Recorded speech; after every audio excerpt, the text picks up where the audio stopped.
Oh yeah, of course, that's because I've got my if statement here.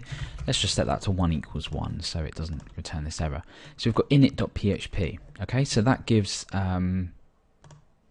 oh no, of course, sorry, we can't do it this way. The reason being is this will return the current file where this is essentially defined, and the problem here is that we're doing this within init.php.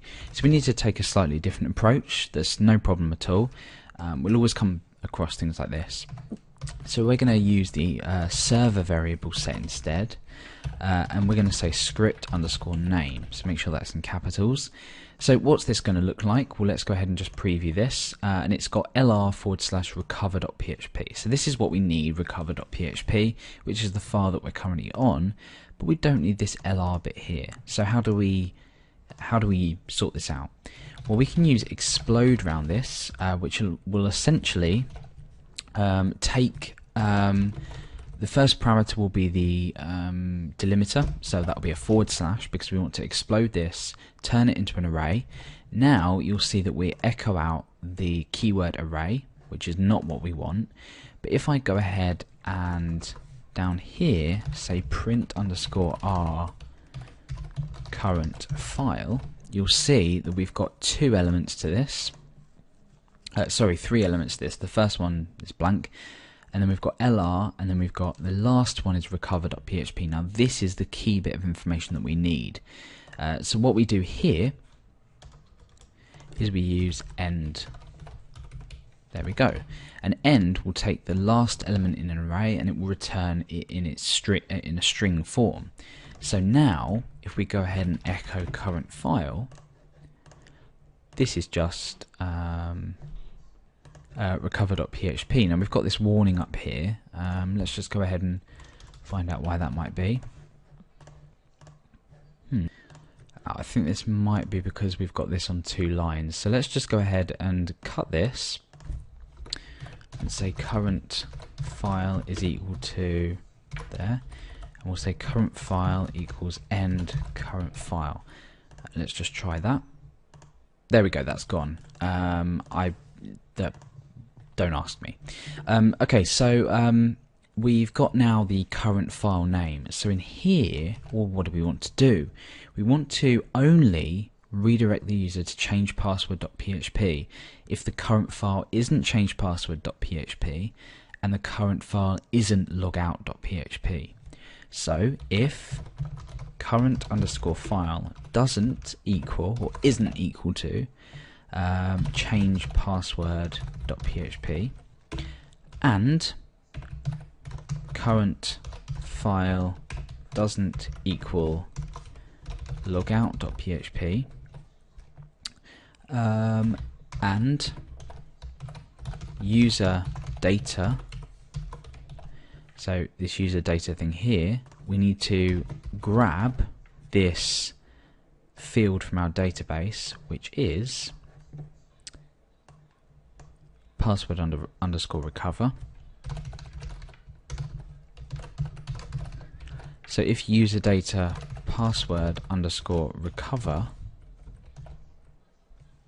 is equal to 1.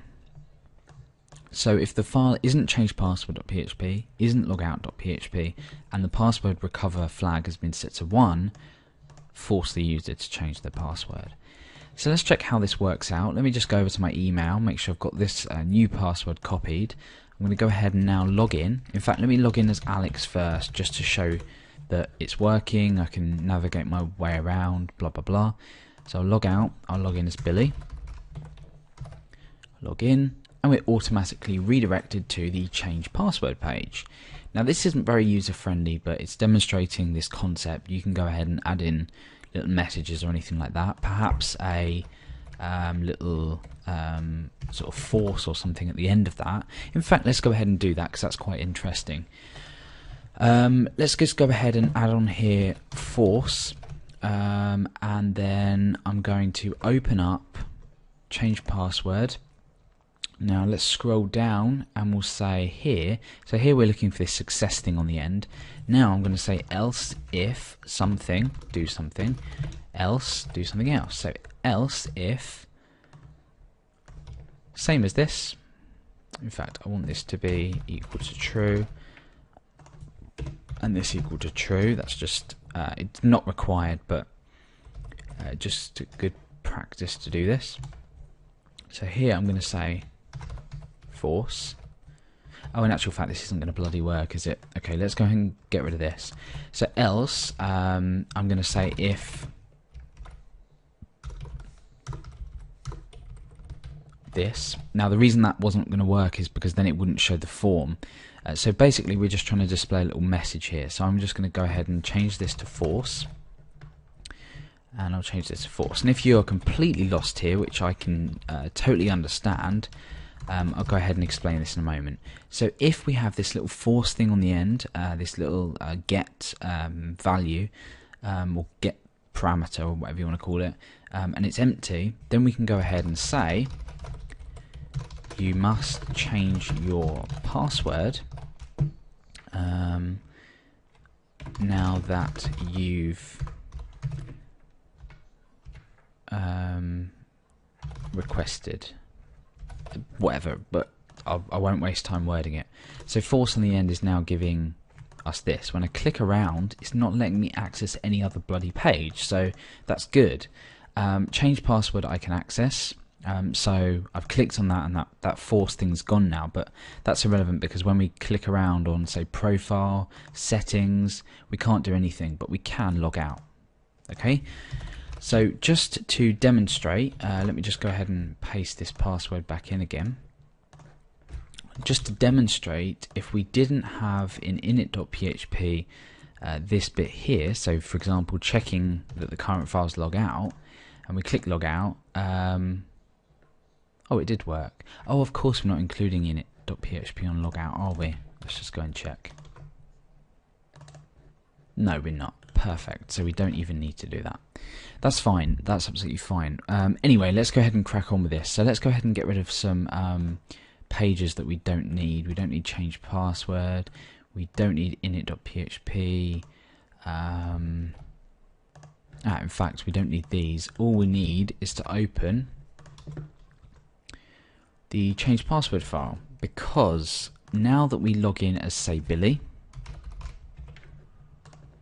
copy this and paste this in, we need to change our password. So once we've changed our password, we need to set this flag in our database here from 1 to 0. So how do we do that? Well, easy. What we need to do here is the change password function, we just need to modify to always set this value to 0. So let's go ahead and open up core functions users, and I promise this is the last bit. We'll just have a little summary after that. The change password function, if we scroll down, it says update users, set password equals password where user ID equals user ID. I'm going to say and I keep forgetting what the field name's called. That's probably not a good thing. Password underscore recover equals 0. So now when we go ahead and change our password, so current password is our generated password. Copy that in.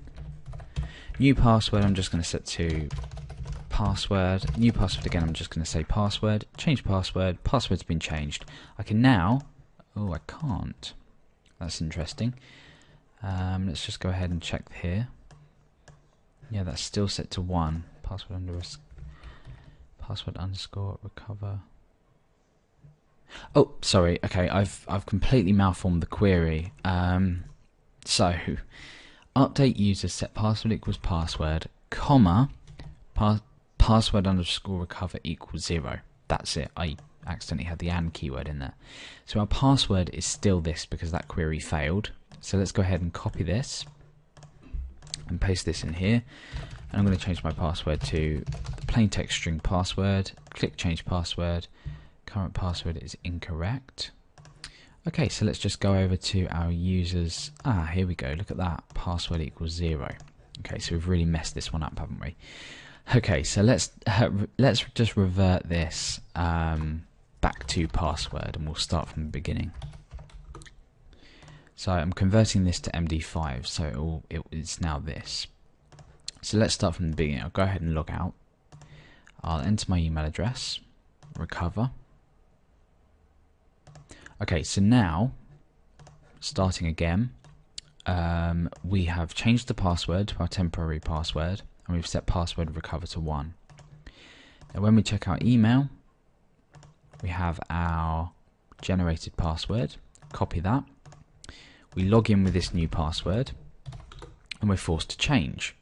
So now our current password is that, password, so my new password, change password, done. Now let's double check that this has worked. So let's click browse.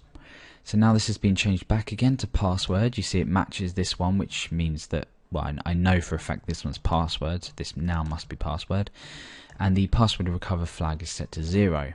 So now I can go ahead and access all of the bits and bobs that I might need to.